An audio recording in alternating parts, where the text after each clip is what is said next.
this is what your butt looks like. So it is 2 days later, and both mine and Matt's glutes are still so sore. Like, no joke, moving, like walking, going up and down the stairs, simple, like necessary life things are very difficult.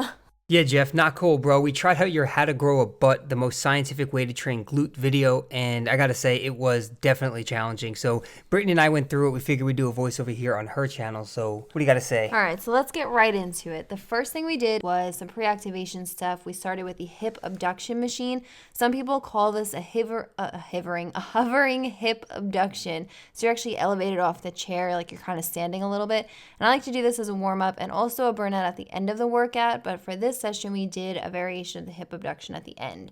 You'll see that later. After that, we moved on to squats and did a little bit more pre-activation type stuff with the slingshot hip circle, just for some necessary mobility, which is different for everyone. Some people won't need that much mobility work, whereas others might need to spend a little bit more time getting their body ready to start their major compound movements.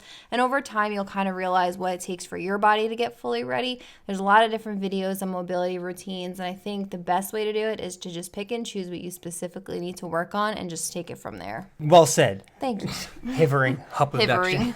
So we started out with squats. Now, in Jeff's video, his program started with squats as well, but for this portion, we were actually following my squat protocol from my training with Silent Mike. So I didn't want to veer off my training program, but all I actually had for that day were squats and then pause squats, and then the rest of the workout was following Jeff's video.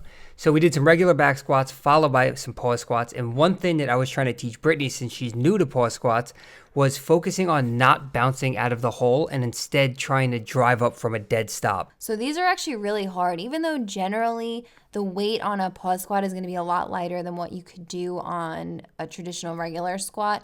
It's so much harder, in my opinion, because you don't have that momentum on the way back up that you would on a regular squat, since like Matt said, you're trying to drive back up from a dead stop. So you're trying to like dig your heels and almost think about pushing the floor down underneath you rather than having that little bouncing motion, that little bit of momentum to help get you back up off the ground. And that's a lot of people actually will rely on the rebound from a squat. So pretty much they'll bounce out of the hole and use that rebound effect to get themselves back up. So pause squats will help you if your weak point is in the hole and you struggle during that portion of the lift.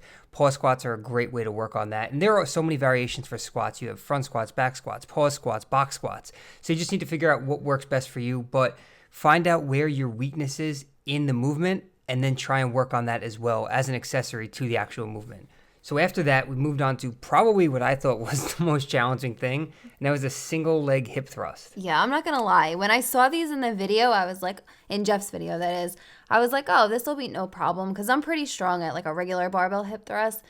Single leg, game changer. I was not even able to do it with weight. I had to do it body weight, and it is a little bit or it was for me anyway, difficult to kind of find that like good starting position and everything, but once you do, I think you're good to go. I would definitely suggest just start with just your body weight first before you just go jumping into trying to do the movement with weight, because I for sure thought that I was going to be able to do it with weight, and just my body weight alone was extremely difficult. Yeah, anytime you're introducing a new movement, I always suggest starting with body weight so you understand the movement pattern. If you could do a regular hip thrust with a barbell or Smith machine or whatever, it's going to be different when you have single leg and you're now using stabilizer muscles that you weren't using, and you're working on core strength and balancing. So a few things to think about when doing this movement would be to keep your core tight, ribs down, and have a slight posterior pelvic tilt. And this can actually help prevent lumbar hyperextension and increase glute activation. So I would suggest learning how to control your pelvis and what it feels like to go into an anterior pelvic tilt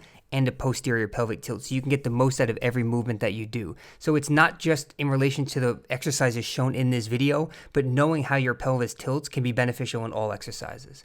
So those killed us, and then we moved on to some walking lunges, which happened to be Matt's favorite exercise of all time. Just kidding, they're probably one of his least favorite things to do in the gym. No. Yes, they're important.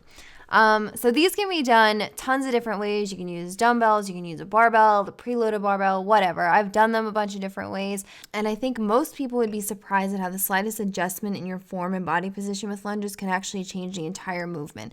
So depending on the angle of your torso and whether you drive up off of your front leg or your back leg, you may target a different area. So just make sure to experiment and find where you feel most in your glutes, if that's what you're aiming to hit, like we were here in this video, obviously. Yeah, I think we hit them. Yeah, I think we hit them pretty hard. So as Brittany said, this is something you definitely want to experiment with. You can actually target your quads with a dumbbell lunge or a barbell lunge if you want to. So mess around with your torso positioning, the angles, the leg that you're driving off of. And then we hit the low back extension, but we were focusing on the glutes with this. I've actually never done them the way that they are explained in Jeff's video, but I actually really did like them. They definitely are like a really good burnout at the end of a workout, like what we just did.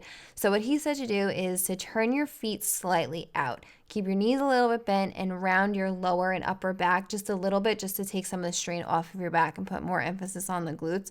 And really think about just squeezing your glutes in order to lift your body. So don't kind of think about just like coming up with your back as you would on a normal low back extension. You really want to just like squeeze your glutes to lift your body weight. Well said, yo. Thanks, man. So Man, imagine I just called you bro. And to finish up the workout, we did a variation of the hip abduction as shown in Jeff's video, which I've actually never seen it done this way before. But instead of using cables, and since we already used the hip abduction machine, we figured we would give it a shot. I liked it. It's something different. It's a good change up to your typical just hip abduction machine, or like Matt said, cables, or whatever variation you normally do. So I think it was fun to try something different. So overall, what's your feedback on how to grow a butt, the most scientific way to train glutes? Overall, I would say if you don't want to be able to walk, sit, and stand, go up and down stairs for like at least 3 days after, I would definitely recommend this workout. No, but seriously, it's a really, really, really good workout. It's one of those things that when you watch it, I was like, oh, this will be easy, no problem, we can do this. Like I said earlier, it's 2 days later and we're still extremely sore. Yeah, I would say one of the best things about this workout was being able to watch Jeff's video and then follow along what he was talking about. Because if you just wrote down science behind it, if you just wrote down on a sheet of paper squats, hip thrusts, lunges, and low back extension, you would just go through the movements. But being that he explains everything and how you should be performing the movement, you actually think about it a lot more while doing it in the gym. So check out Jeff's video. Yes. Try this workout. See how you feel. Let us know how it went for you in the comments section down below. Give the video a like if you did enjoy it. Make sure to like Jeff's video too. Thank you to Jeff and Stephanie for putting this together and making us not be able to do necessary life things for the last few days. What else? You have anything else? No, just make sure to go show some love to Jeff and Stephanie. Yes. And thank you to Matt for doing this voiceover with me. I wanted Matt to be on this with me and give his opinion and kind of talk about some things as well, because we did do this together. And it's not very often you hear a guy kind of talk about their glute workout. So I thought it was cool to kind of have his perspective as well on this. I got you. Thanks. All right. So that's it. We're going to go foam roll. And we'll talk to you guys in the next one. See ya. Bye.